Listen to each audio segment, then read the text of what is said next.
You've learned this word before. Not once, 10 times. You wrote it down, you made a flashcard, you even tested yourself last week. And then someone asked you a question, and it was just gone. Here's the truth.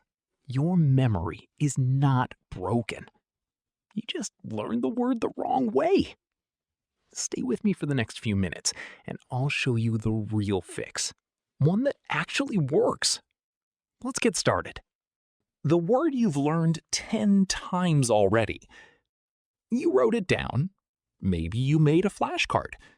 Maybe you even tested yourself on it last week. And then it came up in a real conversation. And it was just gone. The problem is not your memory. It's how you learned the word in the first place. Here is the real fix. Why the word disappears? Your brain forgets single facts fast. This is not a problem with you. It's just how memory works for anything that isn't connected to something real. A word sitting alone on a page next to its translation is exactly that. One fact alone. No story, no feeling, no real moment behind it. Just two words side by side. Your brain has no reason to think it's important, so it lets it fade, usually within a few days. Words stay in your memory when they are connected to something bigger than themselves. A story, a feeling, or a real moment from your own life, not just a translation next to them on a card. Here is the one line to remember for this whole video. Learn it in a sentence, not as a word. A word alone is a fact.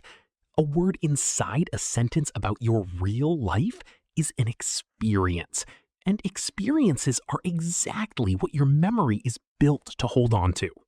Here is exactly what this difference looks like side by side. The weak method, a flashcard with anxious on one side and your first language translation on the other. You flip it, you check if you remembered, you move to the next card. Nothing here connects the word to anything real. The strong method. The same word used in a short, true sentence about your own life. I felt anxious before my interview. Nothing else changes. Same word, same meaning. But now it is connected to a real moment, a real feeling, something you can actually picture. The second version is much easier to remember, and not by a small amount, because it is connected to an emotion and a real moment, instead of floating alone next to a translation. Your brain does not save anxious equals translation as something worth keeping.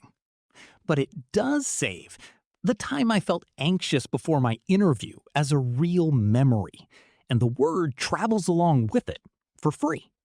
3 practices to build this in. Practice 1. Build one true sentence per word. Take 3 new words you are learning right now. For each one, say one true personal sentence out loud. Not a sentence from a textbook, a real true sentence about your own life. If the word is relieved, I felt relieved when the exam finally ended. Say it out loud, not just in your head. Hearing your own voice connect the word to the moment makes it stick more than silent reading does. Practice 2. Use it or lose it. For each of those same 3 words, use it in a sentence about today, specifically. Something that really happened to you in the last 24 hours. This forces your brain to search for the word under a little more real pressure than just remembering an old memory.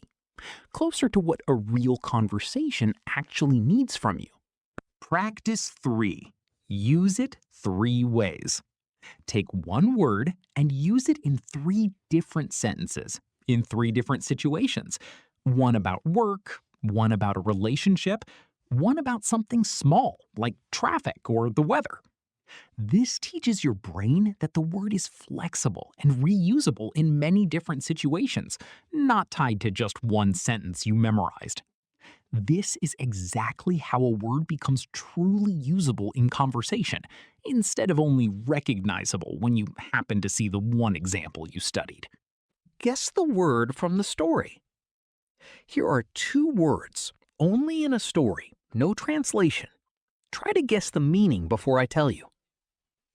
After the long flight, I was completely exhausted.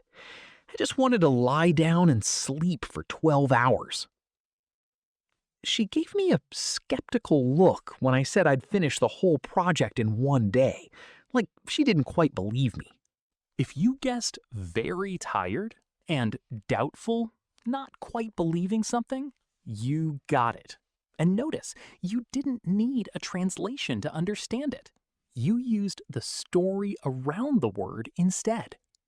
That is the exact skill this whole video is training. And it's the same skill that lets you understand new words in real conversations with no dictionary nearby. Common mistakes people make building vocabulary. Writing the sentence instead of saying it out loud. A written sentence uses a different, weaker memory pathway than one you actually spoke and heard yourself say. Say every practice sentence out loud, every time, even when you're alone. Using the same sentence pattern for every word. If every sentence follows the same pattern, I felt word when something, the words start to blend together instead of standing out on their own.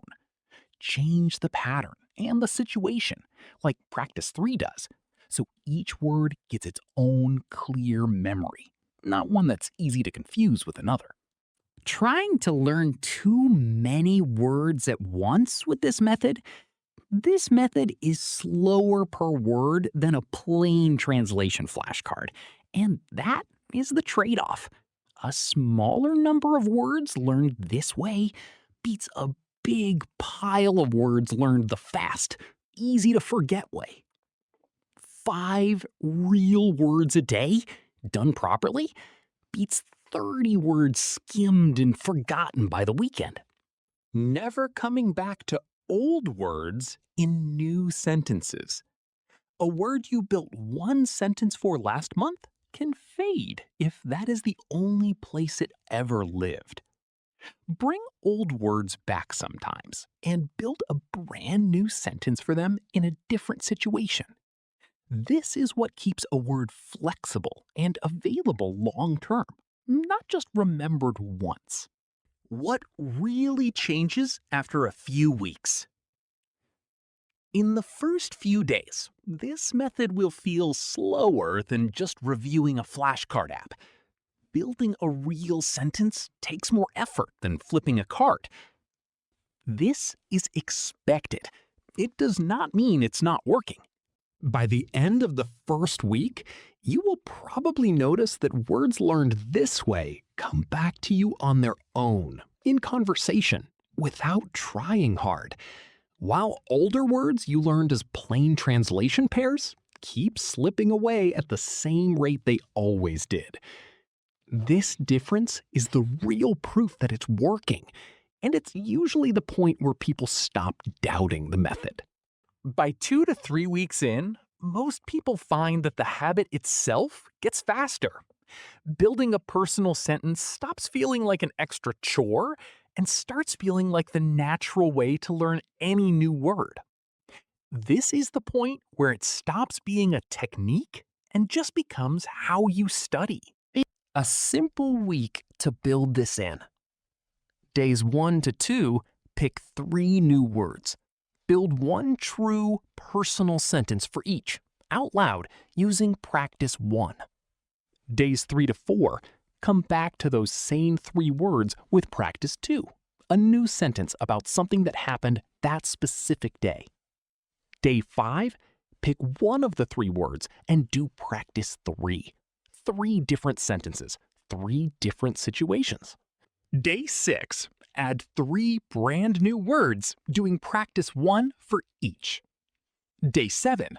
Without looking anything up, try to use all 6 words, the original 3 and the new 3, in a conversation or in a short recorded voice memo about your day. Notice which ones come out easily and which ones still feel stuck. That tells you exactly which words need one more round of sentence building. The one line to remember. You don't forget words because your memory is bad. You forget them because you learned them with no context. Connect every new word to a sentence, a feeling, or a story, and it will stick. Building vocabulary that sticks is half the puzzle. The other half is understanding what people actually say back to you, especially when they speak fast, drop sounds, and run words together, the way real speech actually works. Next time, how to understand native speakers, even when they talk fast. If this video helped you understand how to actually remember new words, give it a like. It helps this video reach more learners just like you.